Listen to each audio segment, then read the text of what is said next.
right, guys, I thought we'd take a look at the internet weather for this past week. This is for July 5th, 2021. And, this is the top 10 most probe ports, by sheer volume where we see a lot of the scanning activity. There are a couple that I'm going to call out here.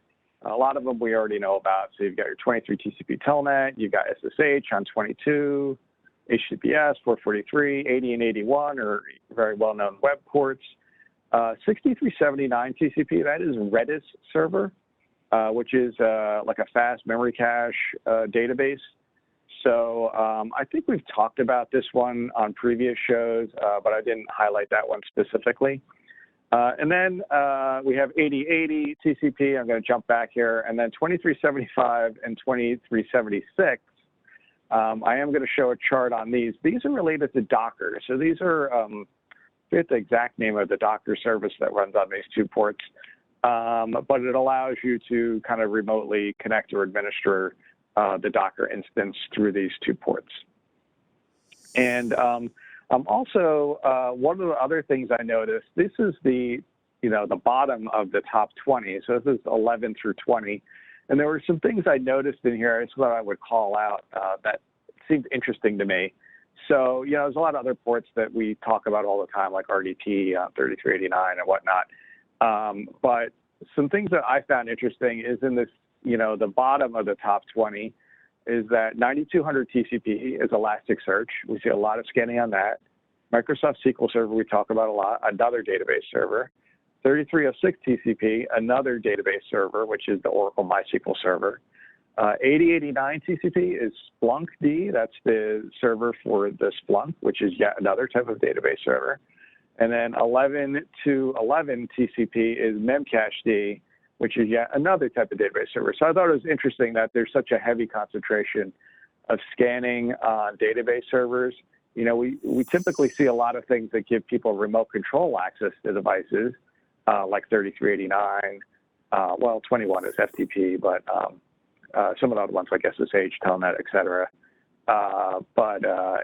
This could be an indication that there's actors out there looking for, exposed database type instances that maybe aren't well secured and that they can do some sort of data breach on it. We've seen that occur in the past where somebody has found like an Elasticsearch server that was just left open with default credentials, but yet it had, credit card information for like 2 million people or something.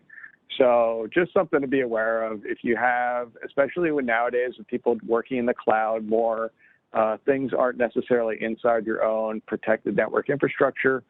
So you'd want to make sure that when you deploy these things that you have good security around them so that, your data doesn't end up in somebody else's hands.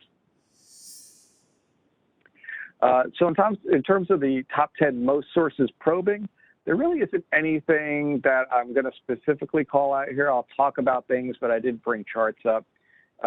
Things we've talked about before on the show, you've got Telnet at the top, you got 445 TCP, which is your Windows file sharing, SSH on 22 TCP.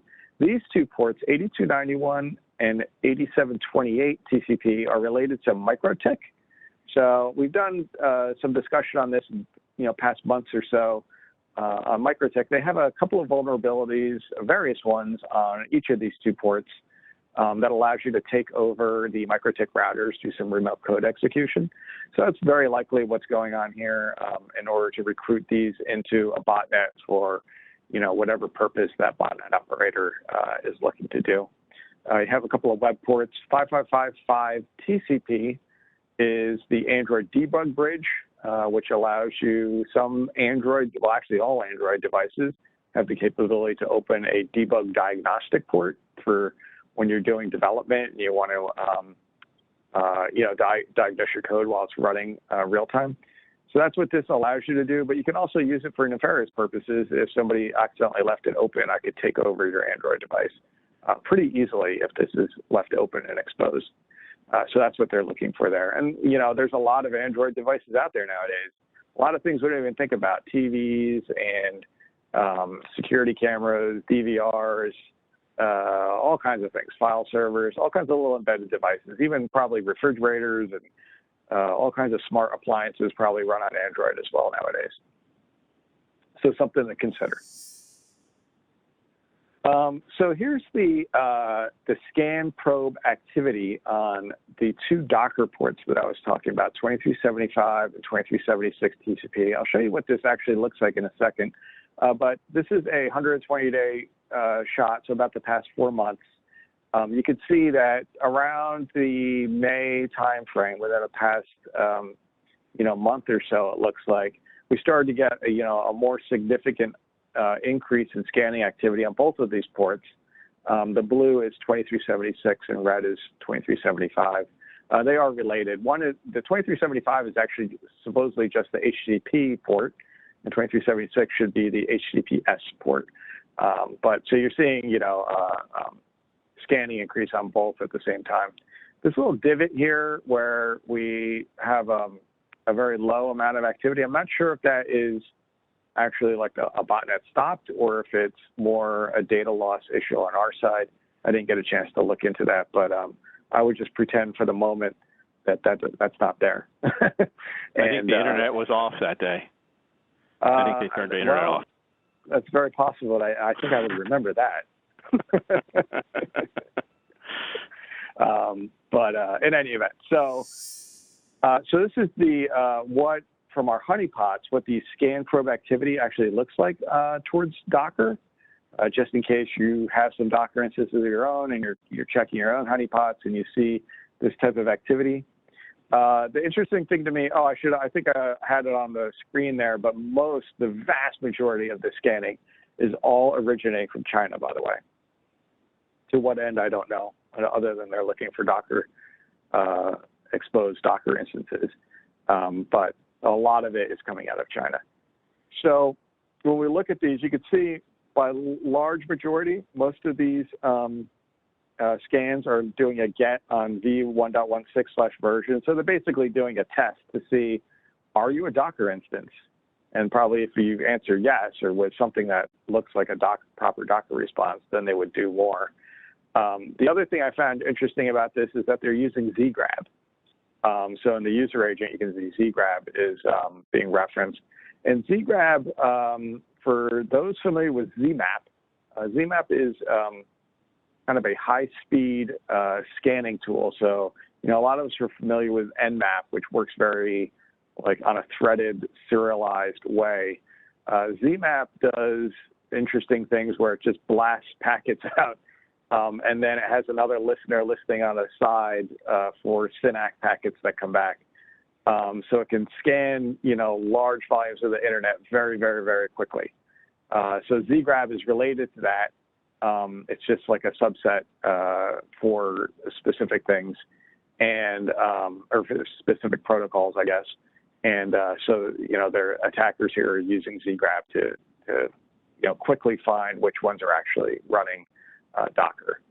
The other types of scans we also see is to do an underbar ping, which I'm not really familiar with the Docker protocol, but I'm guessing that probably is just like a ping request like you would do with ICMP.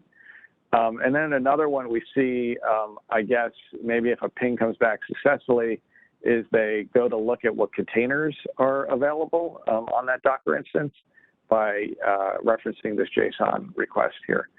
So, and it also other interesting is that they're using Go. So whatever this was written in was probably the Go programming language, which is getting a lot of popularity lately.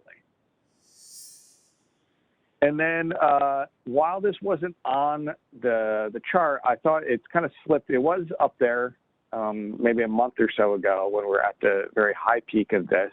But there's some scanning that's been going on GRE, which is the generic routing encapsulation protocol.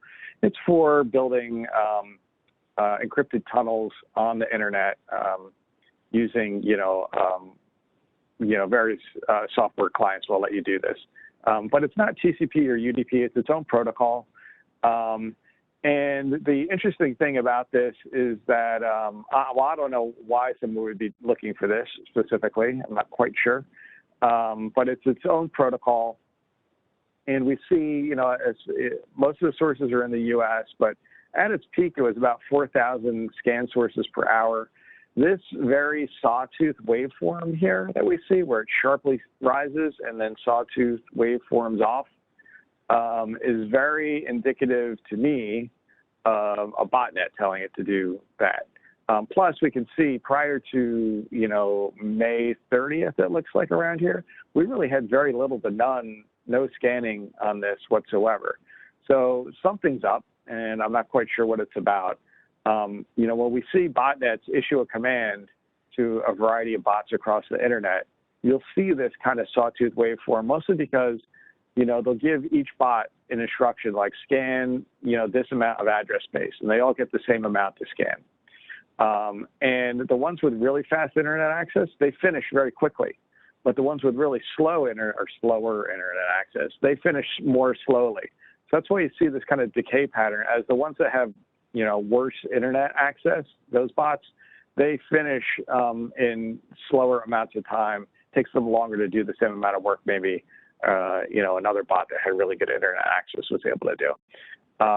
So, this is very indicative of that. It looks like there's been about 3 pulses or so, in the past month where they've been looking for this. To what end, I'm not quite sure, but hopefully something will clarify around why this might be in the future. And I think that's all I really had for this month, or this week.